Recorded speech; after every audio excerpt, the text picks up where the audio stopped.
করে আসতে আসতে সময় হয়ে যায়। আপনাদের কাছে আমি কৃতজ্ঞতা জানাচ্ছি যে দীর্ঘ কয়েক ঘন্টা যাবত আপনারা কষ্ট করে এখানে অপেক্ষা করছেন।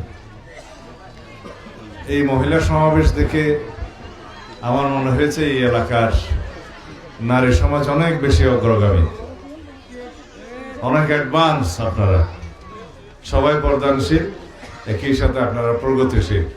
ইনশাআল্লাহ বাংলাদেশের ভবিষ্যৎ আছে। আমরা কয়েকদিন আগে থেকে দেখলাম একটা রাজনৈতিক দল যারা আমাদের সাথে প্রতিদ্বন্দ্বিতা করছে, তাদের প্রধান তিনি বলছেন তারা নারী নেতৃত্ব চান না, তাদের দলের কোনোদিন নারী নেতৃত্ব আসবে না। তারা জাতীয় সংসদে মনোনয়নের জন্য একজন নারীকেও মনোনীত করে নাই।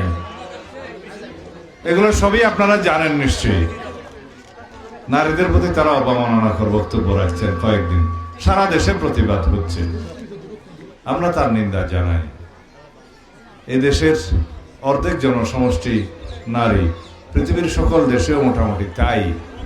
এই অর্ধেক জনসমষ্টিকে এগিয়ে নিয়ে যেতে হবে, তাহলেই বাংলাদেশের উন্নতি হবে, পৃথিবীর উন্নতি হবে, অগ্রগতি হবে।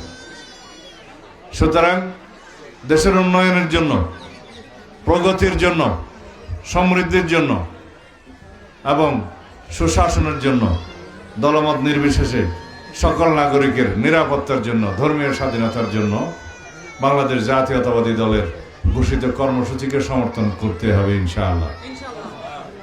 আগামী 12 তারিখ আপনারা সবাই দয়া করে ধানের শীষের প্রতীকের প্রার্থীকে আমাকে একটি ভোট দিয়ে নির্বাচিত করুন।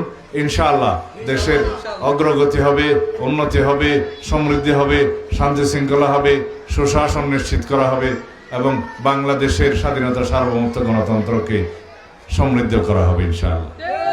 স্বাধীনতা, সার্বভৌমত্ব রক্ষিত হবে, গণতন্ত্রকে শক্তিশালী করতে হবে।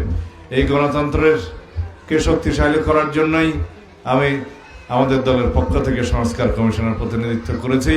আমরা রাষ্ট্র কাঠামোর গণতান্ত্রিক সংস্কার চাই, সংবিধানের গণতান্ত্রিক সংস্কার চাই, যার মধ্য দিয়ে এই দেশে একটি শক্তিশালী গণতান্ত্রিক কাঠামো নির্মিত হবে, যার ফলে আমরা এমন একটি রাষ্ট্র ব্যবস্থা, সরকার ব্যবস্থা, সমাজ ব্যবস্থা পাবো যাতে কোনোদিন আর গণতন্ত্রের জন্য রাস্তায় রাজপথে রক্ত দিতে না হয় আমাদের সন্তানদেরকে।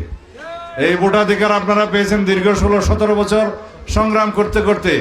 স্বাধীনভাবে মুক্ত পরিবেশে আপনারা আগামী 12 তারিখ জাতীয় সংসদে ভোট দিতে, নির্বাচনে ভোট দিতে যাবেন ইনশাআল্লাহ।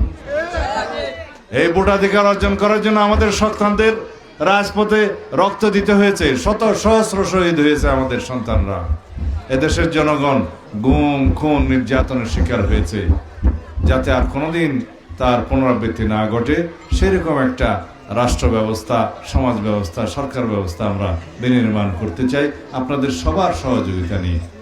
যেখানে আমরা জনগণের জন্য কি করব, এই দেশের জন্য আমরা কি করতে চাই, তার সমস্ত কর্মসূচি আমরা জনগণের সামনে উপস্থাপন করেছি।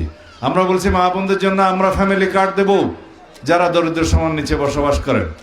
দরিদ্র সীমার নিচে যারা বসবাস করছেন তাদের অর্থনৈতিক উন্নয়নের মাধ্যমে তাদেরকে সমাজে প্রতিষ্ঠিত করতে হবে, তাদের সন্তানদেরকে মানুষ করতে হবে, তাহলেই দেশ এগিয়ে যাবে।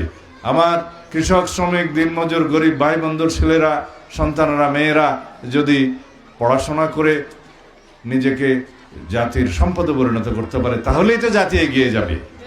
আমরা বলেছি এই ফ্যামিলি কার্ড যার হাতে থাকবে তারা প্রতি মাসে বিনামূল্যে